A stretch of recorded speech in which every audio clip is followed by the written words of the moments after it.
Со средбата со првиот човек на Уставниот суд Никола Ивановски, председателот Иванов и практично ги започна најавените широки консултации во врска со доделувањето на мандатот за состав на новата влада. На средбата председателот истакнал дека досега постапувал исклучиво во рамките на своите права, должности и надлежности, почитувајќи го уставот на земјава.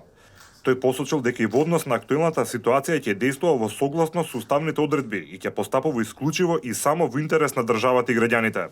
Вчера Иванов имаше средби со евроамбасадорот Жбогар на која размениле мислења и видувања по првиот неуспешен опит за составување влада.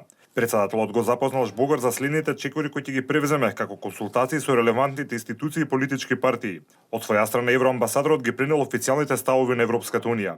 Уште синоќа портпаролката на Европската комисија Маја Коцијанцич изјави дека бара одговорност со сите субјекти во земјава и очекува председателот Иванов да ги повика на итни консултации сите политички партии да определи кој ќе формира, како што велат, широка и стабилна влада.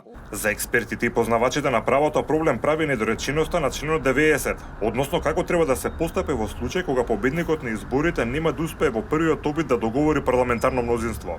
Вела дека председателот Иванов има повеќе опции, а може и мандатот да го додели на друг мандатар од победничката партија во случајот ВМРО ДПМН, односно може да постапи на начин кој смета дека ќе биде најкорисен за државата и граѓаните.